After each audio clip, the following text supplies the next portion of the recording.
When I, female 28, was in elementary school, I had a bully. I'll call her Anna because it's the only nice thing I will ever do for her. It all started in the first grade. She was the instant popular girl because she talked about her time in Ghana. She was born and raised there up until she was 4 years old when her parents immigrated to America, and I thought that was so cool because the only immigrants I have ever known were from Mexico. I'm also Mexican, which is something you need to remember, because we lived in Texas. I asked her what was life like in Africa. She looked at me and said in a very smug voice, "A lot better than Mexico." I thought that was weird, but I let it go because we were kids at the time, and I think she just wanted to be cool or something. As the year went on, she always made off-handed comments about me being Mexican, and it was always directed towards me. It wasn't until the second grade when we were just learning this brand new word that we have never heard of before, racism. 7-year-old me at the time vaguely understood it because my mom taught me the words that was derogatory towards us and wanted me to be aware of them. Anyway, we were watching a cartoon about Martin Luther King Jr., and we were at a scene where the protesters were being unjustly arrested. I thought it was cruel and didn't think it was fair. Anna though looked at me and shouted, "A beaner like you would never understand." For those who don't know, the word beaner is a slur against Latin people. Sure, it's not as disgusting as the N-word, but it is a disgusting word to people like me, and I've been called that a lot of times even back then. I was horrified being called that in the middle of class, and I looked at my teacher who just shrugged her shoulders and went back to the show. I couldn't believe it. We're learning about the civil rights movement, and I was called a racial slur in front of everyone. I tried asking my teacher why didn't she say anything because what they called me was a bad word towards me and my ethnicity. All she did was say, "It's just a word just sitzen, sticks and stones." I ran home in tears and told my mom everything. She was upset at first, but at the time she told me that Anna probably didn't know that that word was a bad word towards Latin people, and maybe she'll figure it out when she's older or say sorry the next day. How wrong my mother was. For the next 4 years, Anna would throw racial slurs at me, calling me a beaner who eats nothing but beans or a wetback because I must have crossed the Rio Grande River. I begged her every single time to stop, and I went to my teachers pleading with them for help, but they never did anything. It wasn't just the racial slurs she threw at me. She would insult me for the way I looked, the way my hair was, why I was bigger compared to the other girls who were slim. She wasn't a model herself either. Things got worse in the 4th grade. I was going through a rough time because my mom was dating a man who drank beer as if prohibition ended. He also smoked heavily, and the smell will end up on my clothes, which added fuel for Anna's fire. It was when D.A.R.D was a big thing back in the day. It would always use me as an example about the dangers of smoking, pointing out how the smell was so bad that she constantly plugged her nose every time she walked by me. It led to rumors of me never taking a bath that followed me up until the end of 6th grade. At this time my mom was starting to realize that Anna was not stopping, and she tried contacting the school, but all she would get was that it was just a disagreement between 2 classmates. She wrote notes for me to give to my teachers, but nothing would happen, and in the 5th grade things really took a bad toll. My grandfather passed away, and his death hurt me so much that even to this day I still feel that raw pain of his passing. Word got out to my school, and V walked up to me saying how sorry she was that my grandfather was gone. I naively thought that maybe, just maybe, she would stop being a bully and say sorry for saying racist things towards me. Nope. It's sad that he died to get away from you. I would too if I realized my granddaughter was so ugly. I broke into tears while she and a few of her friends laughed. And as always, none of my teachers did anything to stop her. I told my mom, who managed to finally get a hold of my teacher, and demanded that she do something about it or else she was gonna go up there and make her stop. So for the first time in the whole year, my teacher walked up to Anna and told her to stop being so mean to me. I looked at her and burst into tears, crying that she was being so mean. "It's because I'm black, isn't it?" Immediately my stupid teacher backed off. Anna would go on to use that phrase every single time any of our teachers even attempted to do something. Now you're probably wondering, how did she ruin my life? Well, I'm getting to it. Things slowly quieted down when I was in 6th grade, but I was plotting something. I used to draw anime a lot. I wasn't any good, but I practiced every single day, and slowly my skills were improving. I was drawing the main cast of Sailor Moon during free period, and it was a decent first attempt, really. For once there were no stray pencil marks, and I didn't have to erase as much. I left to go to the bathroom, and when I came back my drawing was ruined. It had pen marks everywhere with the words beaner and wetback and permanent marker all over it. I was devastated and broke down. I worked so hard on that drawing and it was vandalized with hate. I looked over to a group of desks where Anna was sitting and I saw her laughing. She and a couple of her girlfriends were saying how funny it was I was crying over a stupid picture, and I saw that she had that stupid permanent marker in her desk. I marched up to her and yelled at her. I demand to know what is it about me she hated so much. Why was she acting like a racist towards me when I did nothing to her? I was crying, I was screaming, and my teacher told both of us to go to the office. I thought we were finally going to solve the issue, but as always I was wrong. My principal looked at the both of us and said that I should apologize to Anna. Me what? P. Apologize to her for yelling at her. Just because you're upset over drawing doesn't mean you have to yell at a classmate for it. Me. But she ruined my drawing. She wrote slurs all over it. I should point out that she even had permanent marker stains on her hands. Me. Why aren't you telling her that you don't tolerate racism in the school? Why are you always taking her side? P. I'm not taking sides, young lady, but those are just words. Sticks and stones. I honestly didn't know what to feel at that moment. I realized that Anna was getting away with her racism and there was nothing I could do about it. I still refused to apologize, and the principal called my mom, who demanded that the principal do something about Anna, but nothing happened as always. After that incident, Anna was emboldened at the fact that she could get away with the bullying and made my life hell. She destroyed me. It was to the point where I could no longer draw again. Even to this day, if I even tried to draw a character I liked, I would break into tears and just stop. My mom tried everything. She pleaded, she demanded, and she threatened, but my school just brushed it off as an overprotective single mom who just didn't like seeing her overly sensitive child hurt. In my mom's perspective, from what she told me, she watched as her happy-go-lucky little girl slowly morphed into a sad and combative teenager. I developed a hatred towards my own ethnicity, and I cried that I wished I was white because I hated being called those words, and I hated the way my face looked because I could see my Native American features. That's right, I'm indigenous too. She made me hate myself. It was only after elementary school did the bullying finally stop, because she went to a different junior high school, but just because I was able to get away from her didn't mean that the effects of her bullying stopped. I had to go to therapy to get rid the terrible things she said to me out of my head, and slowly regain myself as a person. My family, who knew of the bullying, gathered around and gave me unconditional love and support, all the while telling me stories of our ancestors who started our family, how they fled Spain during the Texas Revolution. I even went to the tribe I was descended from to help gain a better understanding of my indigenous roots, and they helped me immensely as well. Yet Anna and I ended up going to the same high school, but I avoided her like the plague because I wanted nothing to do with her or her bullshit. Anna was a model student, and during Black History Month, we used to have an assembly where we talked about the great black figures in history. She would always go on the podium and talk about how proud she was of her race, and that we should embrace everyone of different race, religion, and all that good stuff. It took all of my willpower and constant reminding of myself that what happened in elementary school was in the past to not laugh and roll my eyes that I just thought she was a piece of work.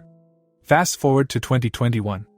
I was packing up my room because I was getting ready to move some of my stuff to my new house with my then fiancé, now husband, while we were planning our wedding. I was reading a book on my phone when I got a notification from someone I hadn't seen since high school. It was Anna. I'm an adult now, so instead of feeling the terrible anxiety I would always feel whenever I would get a note from her, I just looked at it annoyed and wondered what the hell did she want, and opened it. Apparently she was hosting our elementary school reunion because the old building was being torn down in place of a new one. She was inviting everyone who went to school there so we can say goodbye to the old girl. Honestly, I didn't want to go because that school has done nothing but bring me grief and anger. Just driving by it over the years would make my heart pound uncomfortably. I wanted to decline, but I thought to myself, that stupid school will be destroyed. Why not spit on it or something? And then something sparked in my head. This could be my last chance to expose Anna for what she really was. Anna, no good racist who takes joy in other people's misery.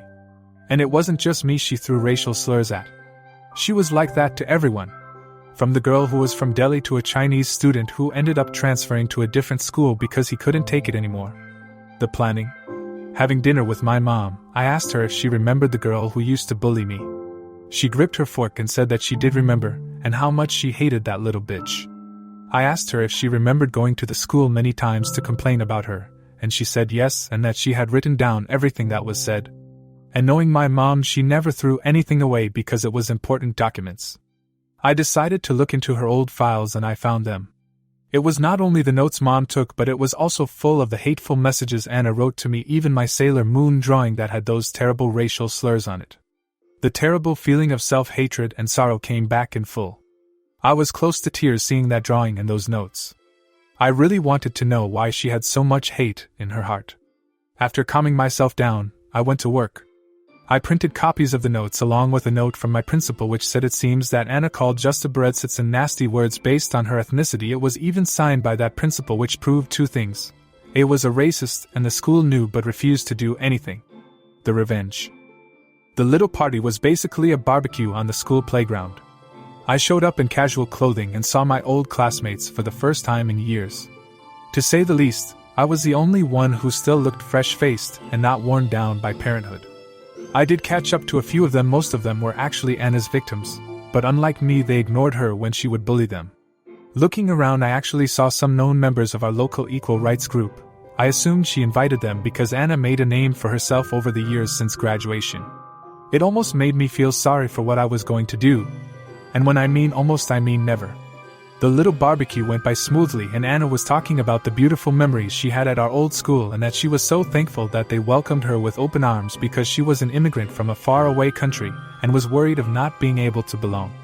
I remembered how proud she was when she first walked in our class, no fear at all. After her passionate farewell speech, everyone in our class took turns saying their own farewells. They half-assed their speeches and some just said that the school was awesome. When it was my turn, I looked around and saw everyone staring at me. Anna is standing there with a confident smile on her face as if she thought that I was so beaten down that I would just say whatever with the school and that's it. But nope. Over the years since graduation, I sort of developed a "I don't give a fuck" attitude. I say what I say and I will do a microphone drop if I have to. I talked about how I was so nervous going to the school because it was something new and I knew that it would lead me to a path of adulthood. I talked about how this damn school had brought nothing but nightmares, horrible teachers and a terrible student who bullied me so much that my poor mother had to spend thousands of dollars of her life savings just to give me therapy because I could not function well. I then looked at Anna and said that she was a prime example of the American dream. An immigrant who worked tirelessly to make it in this complicated country. I then said in the same smug tone of voice she had 20 years ago, "I am so glad you grew out of your racism." And with that I stood up and left. And remember what I said about those notes my mom kept? Well, I sent them to that local group anonymously and told them that their star volunteer was not who she was. I just thought that would be the end of it, but I did not know of the absolute shitstorm I caused. Anna's reputation destroyed. When the leader of the group saw the notes, he was livid.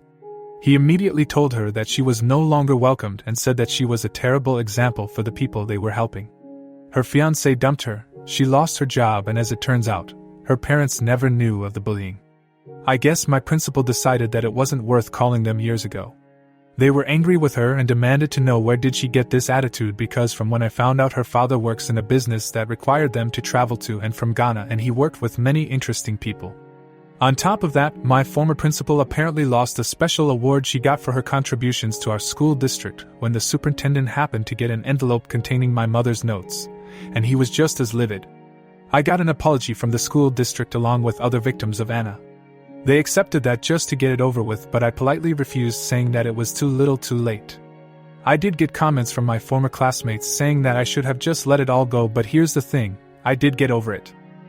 I wanted nothing more than to just close that chapter in my life and move on, but seeing her name in that email really triggered something in me, and knowing that she was running around saying things which was opposite of what she really believed, I wanted her to feel broken the same way as I felt. My mom was neutral about it. I don't resent her because she did everything she possibly could to stop the bullying. I'm thankful for that because in some stories I've seen on Reddit about people being bullied, their parents do absolutely nothing. I'm in a much better place now. I moved out of state after I got married and I'm happy.